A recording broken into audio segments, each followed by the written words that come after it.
Hello friends, আমাজনে তো চলছে দুরন্ত সেল, চলতেই থাকে। আজকে বলবো আমাজন গিফট কার্ডের নানান রকম অফার কিভাবে ইউজ করা যাবে। নানা রকম গিফট কার্ড পাওয়া যায় আমাজনে, আর তাতে প্রচুর প্রচুর অফার থাকে। শুধু খুঁজে নিতে হবে, আর কিভাবে এই ডিসকাউন্ট ইউজ করে লাভবান হবেন দেখুন।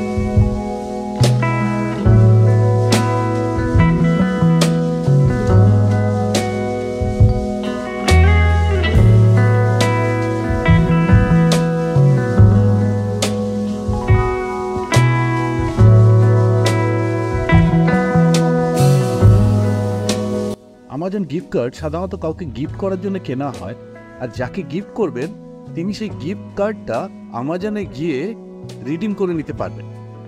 কিন্তু এই ভিডিওতে আমরা দেখব কিভাবে নিজেই Amazon gift card offer use করে ডিসকাউন্ট রেটে কিনে নিয়ে গিয়ে আবার আমাজনেই অ্যাড গিফট কার্ড করে নেওয়া যাবে।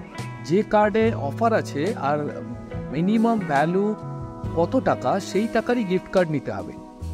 শুধুমাত্র এখানে দেখানোর জন্য আমি 200 টাকা চুজ করেছি। ডেলিভারি বাই ইমেল সিলেক্ট করে নিলাম। রেসিপিয়েন্টের ইমেল অ্যাড্রেস দেবেন নিজেরই কোনো ইমেল আইডি, যাতে কোডটা আপনিই পান। বাই নাওতে ক্লিক করে পেমেন্ট করে দিলাম। প্রসঙ্গত পে ব্যালেন্স ইউজ করে এই কার্ড কিন্তু কেনা যায় না। Use different payment method.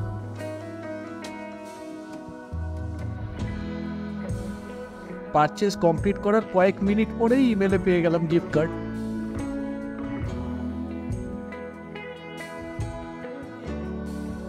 এবারে গিফট কার্ড আমাজন পে ব্যালেন্সে অ্যাড করার পালা। আমাজন পে ব্যালেন্সের পেজে গিয়ে অ্যাড গিফট কার্ড করতে হবে। পেস্ট করে দিলাম ইমেলে পাওয়া code. Add gift card to balance button click করতেই 200 টাকা সঙ্গে সঙ্গে অ্যাড হয়ে গেল ব্যালেন্স। Adding successfully. আবার পে ব্যালেন্সে গিয়ে চেক করলেই ব্যালেন্স বেড়ে গিয়েছে 200 টাকা।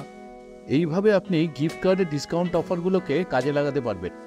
ভিডিওটা লাইক করুন আর কমেন্ট করুন, আপনার মতামত জানান। চ্যানেলটা সাবস্ক্রাইব করতে ভুলবেন না।